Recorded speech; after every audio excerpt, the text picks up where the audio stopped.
Welcome to Body by Bisson. Before we get going, I want you to hit that like and subscribe button so you can stay up to date with the latest videos. What I'm going to say today is controversial. It goes against what most people believe in the fitness industry and what you're currently being told. And by the end of this video, you're going to see why I'm right and how it's going to impact your training going forward. The problem most people face is when they go into the gym, they are so focused on lifting weights, lifting the heaviest weights they can, or counting the reps that they're doing, whether it's 4 sets of 10 or 100, doesn't matter. They become too attached to either the weight they are lifting or the numbers and the repetitions that they are doing. The problem with this, it can lead to ego lifting, which is people start to attach their self-worth or their level of success based on the numbers that they're able to do. For example, if I'm able to go in today and lift 100 kilos, I go in next week and I can lift 110 kilos, I instantly feel better about myself. If I go in next week and I'm not feeling it and I lift 90, then I can find it more challenging and start feeling more negative about myself.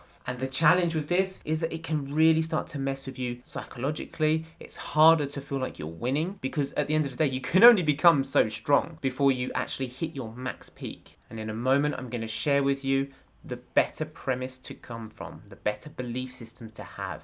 Because at the end of the day, just like you're not the number on the scale, you are not the amount of reps that you lift in the gym, and you are not the amount of weight you lift in the gym.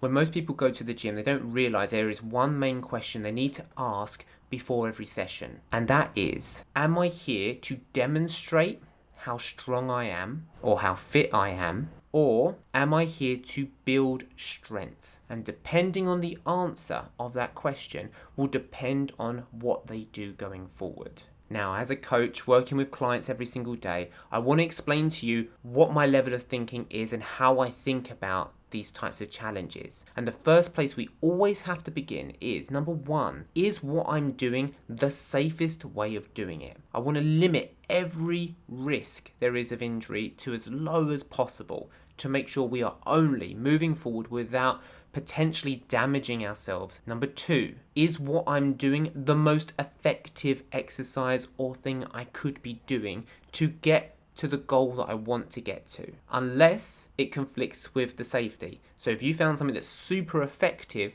but it can impact how safe you're being, then I would say that's a no-go.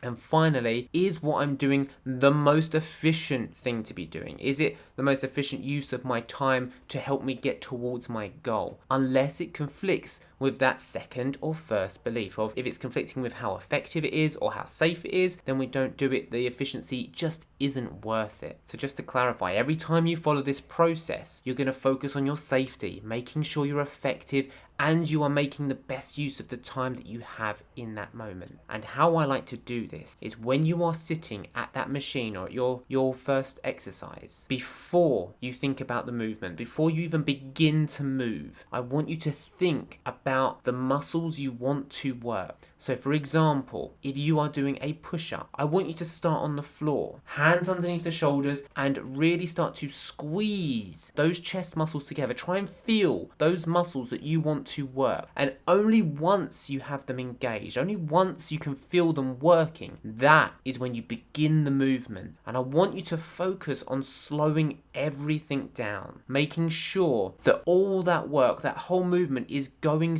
through the muscles that you are engaging, you are focusing on. By doing this, what you're actually doing, you're loading those muscles with the weight and you're removing momentum. Now, momentum is an external force. So whenever people give that initial jolt, they're taking potential work away from those muscles, and that's not what we want to do.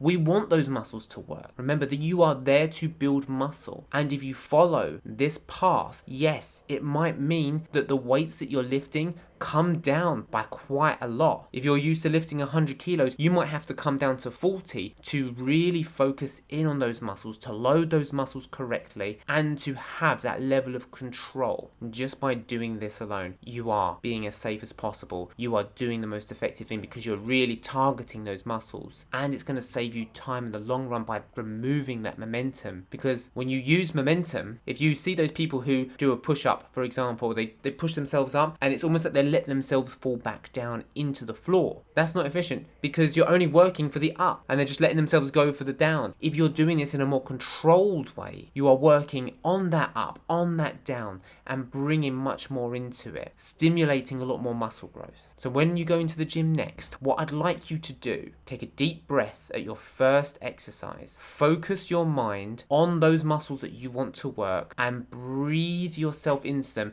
and try and make those first 2 inches as controlled as physically possible. Almost as if the weight is floating away from you. And you keep that focus on the technique the entire time. Once you've given this a go, I want you to write down in the comments below and let me know how you got on. And hit that like and subscribe button so you can keep up to date with the latest and newest videos.